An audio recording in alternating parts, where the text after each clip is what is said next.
시편 97편 1절부터 12절 함께 봉독합니다.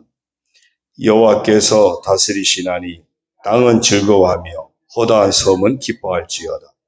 구름과 흑암이 그를 둘렀고 의와 공평이 그의 보좌의 기초로다. 불이 그의 앞에서 나와 사방의 대적들을 불사르시는도다.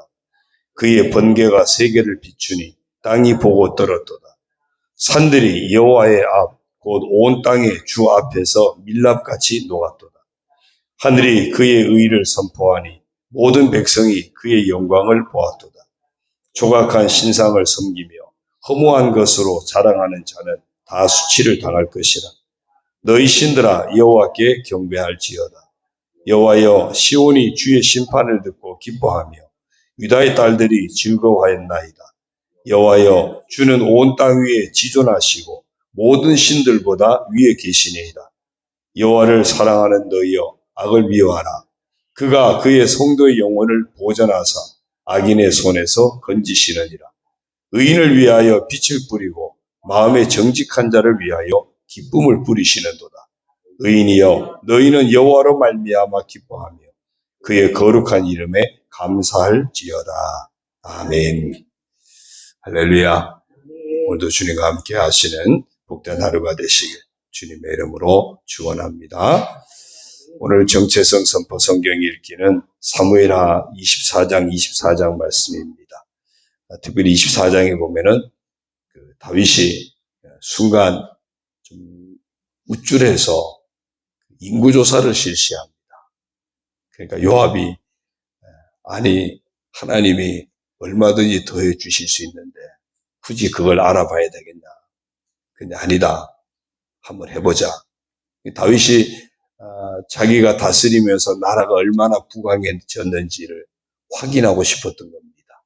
그러니까 내가 이 정도야 이러고 싶었던 거죠. 좀 교만한 마음, 우쭐대는 마음이 순간 드는 바람에 그 바람에 하나님 앞에 혼쭐이 납니다. 혼쭐이 나고 나서 다윗이 회개 제단을 쌓는 그것이 나중에 성전터가 되어지기도 합니다. 이 회개 제단을 쌓는 그 모습을 다윗이 보여줍니다.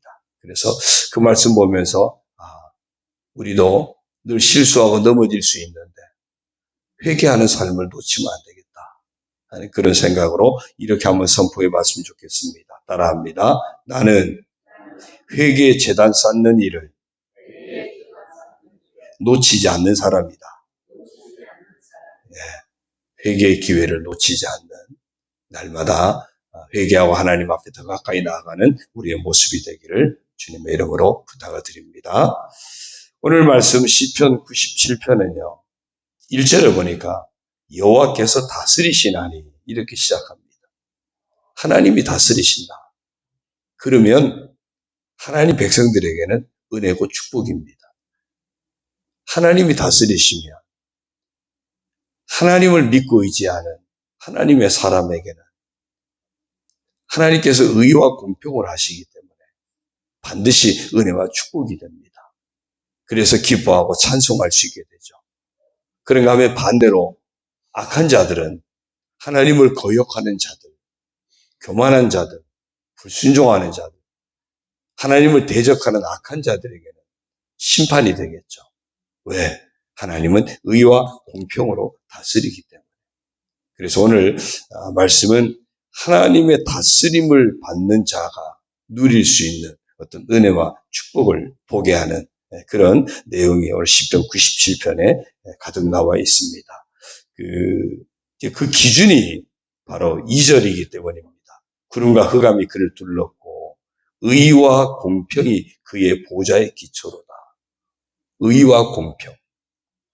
만약에 하나님에게 불의가 있으면 의와 불의로 함께 다스린다고 생각해 보십시오. 그럼 진짜 사람 같겠죠. 사람은 자기 편에 대해서는 관대하고 반대편에 대해서는 엄격하거든요. 사람은 자기 이익이 있는 곳에는 얼마든지 관대하고 오히려 자기에게 손해가 되는 곳에는 더 엄해집니다. 사람은 다 자기 이해관계에 따라서 다 움직이게 됩니다. 그러니 사람에게는 의와 불의가 이게 구분이 없을 때가 참 많습니다. 사람에게는 공평함이 제대로 나타나지 않을 때가 참 많습니다. 오죽하면 팔이 안으로 굽는다고 하는 그런 속담도 있겠습니까? 사람은 그렇습니다. 근데 생각해 보십시오. 만약에 하나님도 그렇게 사람처럼 늘 팔이 안으로 굽고 자기 편만 챙기고 자기 이익만 따라 움직이고 언제든지 양심도 저버릴 수 있고 언제든지 불의를 합리화시킬 수 있고 그럴 수 있다고 생각해 보십시오. 그러면 심각한 거죠. 그러니까 나라든지 어디든지 지도자들이 이런 하나님의 의와 공평을 정말 늘 품을 수 있도록 해야 되는 이유가 거기에 있는 겁니다.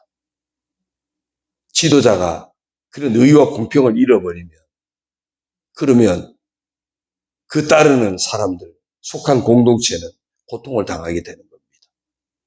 그러나 감사하게도 하나님은 의와 공평을 따라 다스리시기 때문에 우리에게 늘 소망이 있는 겁니다.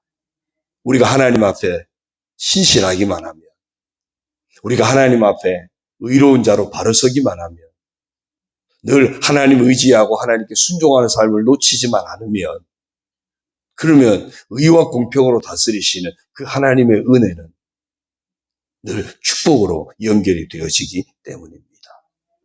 그래서 오늘 말씀에도 여호와께서 다스리시나니 의와 공평으로 다스리기 있거든요. 그렇기 때문에 땅은 즐거워하고 허다한 섬은 기뻐할 것이다. 온 땅이 즐거워하고 기뻐하게 될 겁니다. 3절이요. 불이 그의 앞에서 나와 사방의 대적들을 불사르시는 의와 공평으로 심판하니까 악한 자들에 대해서는 가차 없죠. 가차 없어요. 그의 번개가 세계를 비추니 땅이 보고 떨었도다. 하나님의 심판 앞에서는 누구도 어떻게 대항할 수가 없습니다. 왜? 의와 공평으로 다스리시니까. 산들이 여호와의 앞 곧 온 땅의 주 앞에서 밀랍같이 놓았도다. 초가 녹아내리듯이 다 녹아내리다. 이번에 그 산불을 보니까 정말 무섭더만요. 뉴스에 나온 사진 자료들 보니까 아니 멀쩡한 동네에 산하고 많이 떨어져 있는데 보통 산불이 난다 한지라도 그 동네가 무슨 걱정하겠습니까? 근데 얼마나 무서운지 불이 날아다니면서 멀쩡하게 벌판 가운데 있는 동네에 그 불이 날아와가지고 그 동네를 다 태워버리니 아니 바닷가에 정박해놓은 배에까지 불이 날아와가지고 쭉 붙어있던 배들이 다 탔더만요. 야 정말 불이 무서운 거예요. 다 녹여버렸어요. 다 태우고 다 녹여버렸어요. 오늘 5절 말씀이 그런 거예요. 산들이 여호와의 앞 곧 온 땅의 주 앞에서 밀랍같이 놓았다. 의와 공평의 심판은 악에 대해서는 이렇게 철저하게 심판이 주어지는 거예요. 6절이요. 하늘이 그의 의를 선포하니 모든 백성이 그의 영광을 보았도다.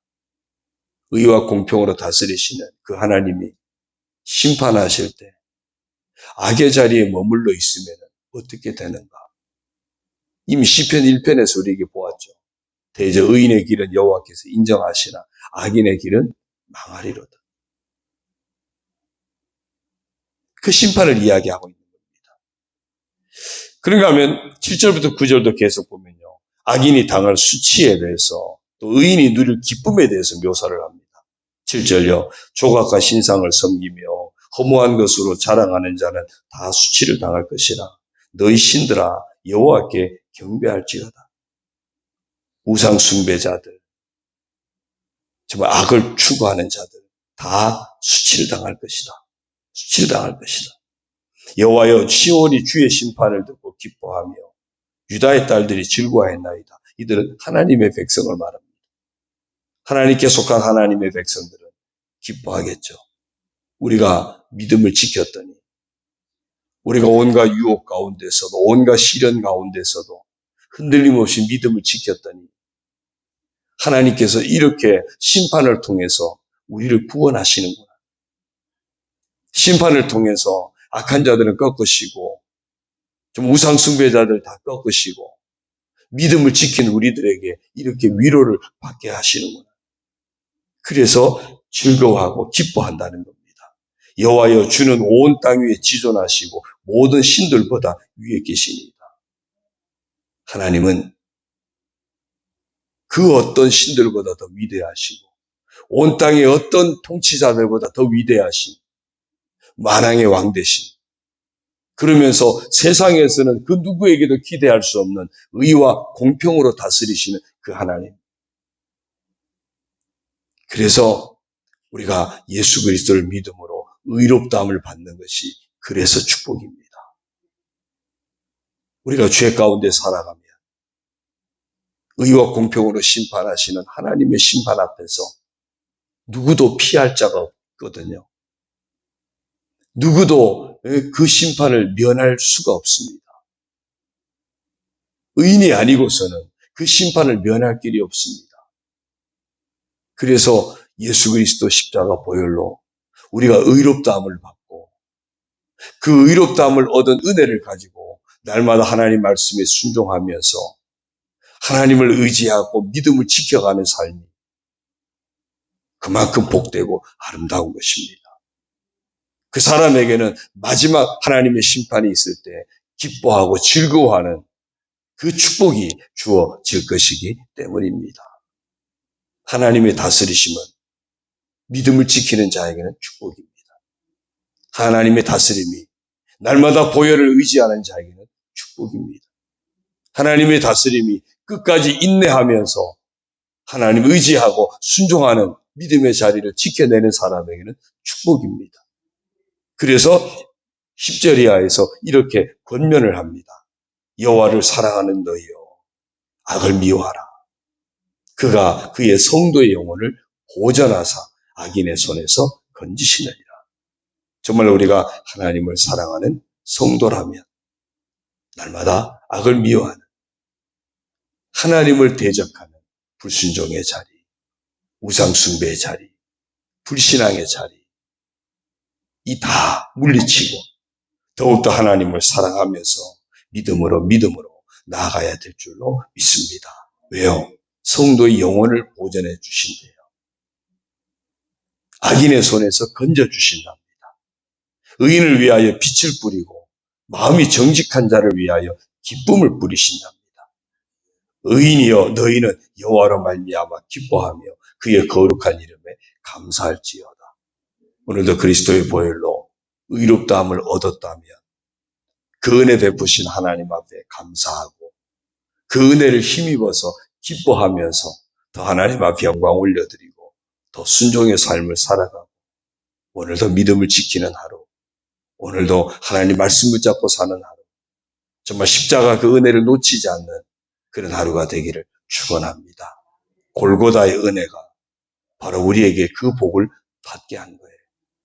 길갈의 은혜, 골고다의 은혜가 오늘 하루 우리 삶 가운데도 충만하기를 주의 이름으로 축원합니다. 기도합니다. 하나님 아버지 고맙습니다.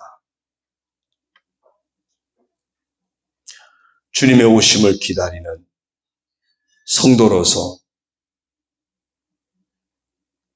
의와 공평으로 다스리시고 심판하실 그 주님의 오심을 기다리는 성도로서 날마다 예수 그리스도의 보혈을 힘입어 의의 길을 놓치지 않게 하여 주옵소서. 십자가 보혈로 의롭다함을 받았으니 그 은혜에 힘입어 오늘도 하나님을 더 사랑하고 또 하나님 말씀 따라 의의 길을 걸어가고 순종의 길을 걸어가고 하나님 앞에 영광 올려드리는 복된 삶의 길을 걸어가게 하여 주옵소서.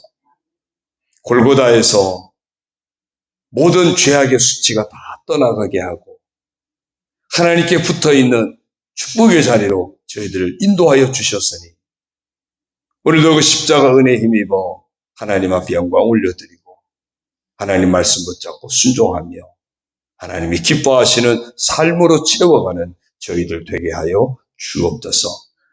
거룩한 성도의 삶을 잘 감당하는 저희들 되게 하옵소서. 넘어져도 다시 회개하고 일어서게 하여 주시고 때로 실수해도 다시 회개하고 일어서게 하여 주시고 때로 죄의 유혹에 넘어져도 회개하고 다시 보혈 의지하고 일어서게 하여 주시고 회개의 재단 쌓는 삶을 놓치지 않는 저희들 되게 하여 주옵소서.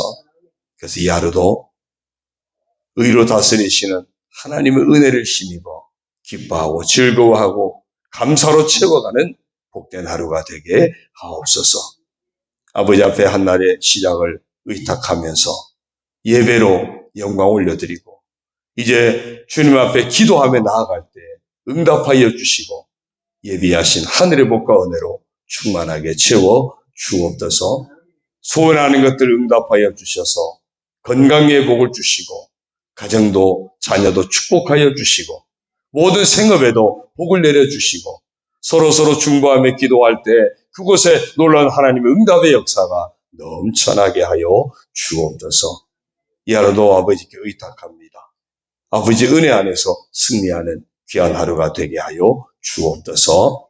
예수님의 이름으로 감사하며 축복하며 기도 올리옵나이다. 아멘. 하늘에 계신 우리 아버지, 아버지의 이름을 거룩하게 하시며 아버지의 나라가 오게 하시며 아버지의 뜻이 하늘에서와 같이 땅에서도 이루어지게 하소서. 오늘 우리에게 일용할 양식을 주시고 우리가 우리에게 잘못한 사람을 용서하여 준 것 같이 우리 죄를 용서하여 주시고 우리를 시험에 빠지지 않게 하시고 악에서 구하소서. 나라와 권능과 영광이 영원히 아버지의 것입니다. 아멘.